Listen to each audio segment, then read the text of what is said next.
आज 26 जानेवारी 2025 रोजी आज आपल्या प्रजासत्ताक दिनाच्या निमित्तानं एक आपण छानसा पॉझिटिव्ह असा व्हिडिओ बनवूया. कारण मार्केटमध्ये थोडंसं आपल्याला न्यूज पाहिला असता कोणतेही उघडून एफ आय आपल्या शेअर मार्केटमधून ॲग्रेसिव्ह सेलिंग करत आहे.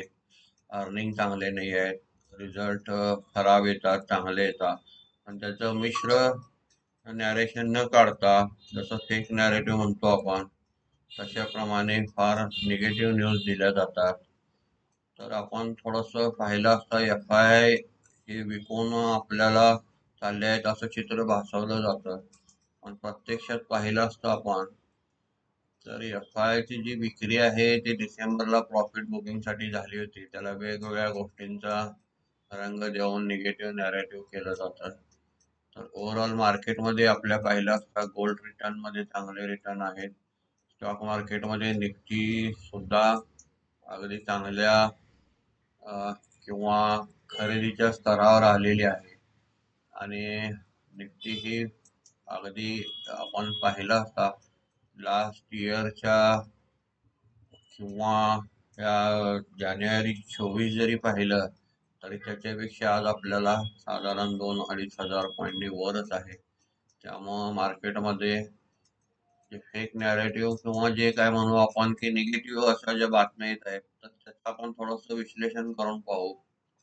इथं आपण पाहिलं असता प्रत्येक महिन्याला एफ-आयचा जो डाटा आपण प्रत्येक रोजचा पाहत असतो तेव्हा आपल्याला 1 जानेवारी पासून जरी पाहिलं आपण मंथली इयरली सुद्धा पाहू शकतो. पण रिसेंट उदाहरण आपल्याला आहे ते पाहू.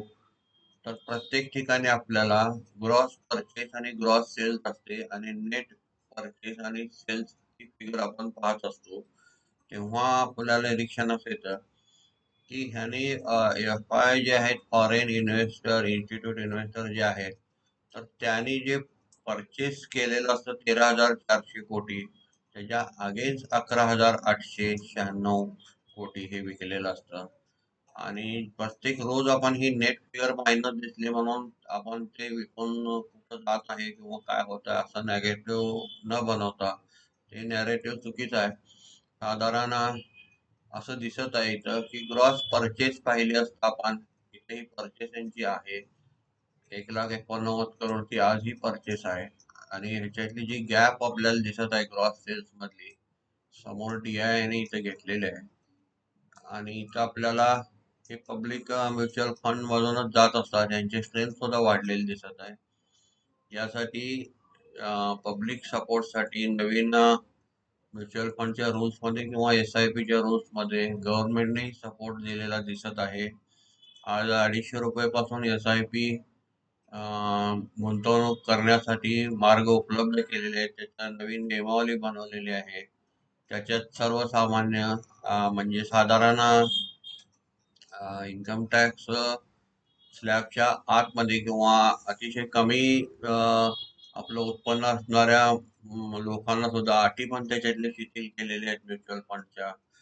जनरल पब्लिकचा सहभाग पाहता प्रोत्साहन देण्यासाठी पॅन कार्ड जरी नसेल तरी साधारण एक आपल्याला छोट्या छोट्या गुंतवणूकदारांना त्याच्यात त्या अटी शिथिल करून गव्हर्नमेंटचा सपोर्ट दिसत आहे. त्यामुळं जे फेक नॅरेटिव्ह आहे त्यात मला असं वाटतं की आपण थोडंसं 26 जानेवारीला जे इंडियाच्या मार्केट बद्दल काहीतरी आपल्याला न्यूज सतत निगेटिव्ह दिसत आहे त्याबद्दल थोडं विश्लेषण करूया. दुसरं पाहिलं असता आपण साधारण कोविडच्या काळामध्ये वर्ल्ड मार्केट रिसेशन मधनं बाहेर आले नाहीत पण इंडियाची ग्रोथ आपल्याला सलग आणि व्यवस्थित दिसत आहे. आणि इकॉनॉमिक बदल होत राहणार, नियम बदल राहणार. त्यामुळं त्याचा निगेटिव्ह आपण इम्पॅक्ट न घेता आपण थोडंफार मार्केटमध्ये आता पाहिलं असता एफ-आय कुठं विकून गेले किंवा काय असं निगेटिव्ह नसता आपण त्याचं एक विश्लेषण इथं न्यूज मध्ये दिसत आहे की हे जे आहे त्यांचा आपल्याला चॉईस बदललेला आहे. जे काही परचेस केलेलं आहे त्याचं डिसेंबर 24च्या तिमाहीत एफ-आय ने निफ्टी मधील 50 कंपन्यांपैकी 9 कंपन्यांमध्ये फक्त स्टेक वाढवलेला आहे. म्हणजे एफ-आय गेले नाही त्या 9 कंपन्यांमध्ये सुद्धा त्यांना काहीतरी दिसलेलं आहे किंवा निगेटिव्ह जर हे केलं जातं तर ते काही योग्य नाही. परत निफ्टी 100 मध्ये 26 कंपन्यांमध्ये एफ आयच्या होल्डिंगमध्ये वाढ झाली आहे. आणि दुसरी गोष्ट, एफ आयने बीएसई मिड कॅप इंडेक्स मधील 44% समभाग म्हणजे शेअर्स मध्ये स्मॉल कॅप इंडेक्स मध्ये 55% शेअर्स वाढवले. बीएसई स्मॉल कॅप मध्ये आपल्याला साधारण 937 कंपन्यांपैकी ज्याने त्यात 466 कंपन्यांमध्ये वाढवलेलं आहे. म्हणजेच काय, लार्ज कॅप मधून स्मॉल कॅप, मिड कॅप याच्यामध्ये कंपन्यांचा चॉईस बदलला आहे. कारण आपल्याला नवीन हजारो स्टार्टअप आणि जो SME एक्सचेंज चालू आहे त्याचा वर्षाचा रिटर्न पाहता ते बिटकॉइनला बीट करेल इतका मोठा त्याचा रिटर्न आहे. SME जे चालू आहे स्मॉल स्केल इंडस्ट्रीच्या एक्सचेंज मध्ये पाहिला आता. त्यामुळं एफ आयने होल्डिंग किंवा सेल केलं जरी असेल तर त्यांचा चॉईस बदललेला आहे.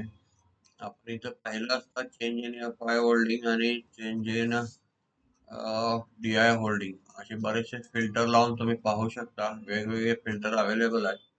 त्याच्यामध्ये आपल्याला शक्यतो एफ आय नेता स्मॉल कॅप, मिड कॅप मध्ये चांगल्या रिटर्न्स जास्त दिसत असताना त्या कंपन्यांमध्ये त्यांचा मोर्चा वळवलेला आपल्याला दिसत आहे. साधारण आपण स्कॅनर किंवा लावून व्यवस्थित जर न्यूज वाचल्या तर आपल्याला उलट हे घेण्यासारखे छोटी छोटी गुंतवणूक म्हणजे 100 रुपयातल्या 20 रुपये का होईना आपण गुंतवायला काही हरकत नाही. असं संधी सारखं येईल नाही येईल आपल्याला माहित नसतं. आणि काही आपल्याला समजत नसेल कोणते शेअर घेऊ काय घेऊ तर आपल्याला सरळ सरळ इथं निफ्टी 20 बद्दल आपण व्हिडिओ बनवलेला आहे. त्याच्यात आपल्याला 50 शेअरचा समूह मिळतो. त्या 50 शेअर्स मध्ये सुद्धा सतत ते 50 शेअर्स बदलले जातात. त्याच्यात जे परफॉर्मन्स चांगले आहेत ते ऍड होत असतात निफ्टीमध्ये. ज्याचा परफॉर्मन्स खराब आहे ते निफ्टी मधून बाहेर जात असतात. त्यामुळे आपली गुंतवणूक सतत चांगल्या 50 शेअर्स मध्ये राहते. आणि आपण शेअर सारखं हे घेऊ शकतो.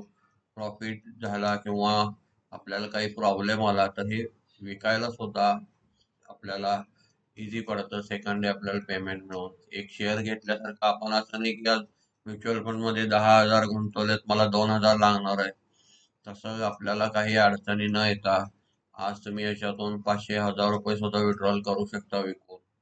आपल्याला हे फार सोयीचं बनलेलं आहे. तसंच आपण गोल्ड मध्ये सुद्धा इन्व्हेस्टमेंट करताना पाहिलेलं आहे.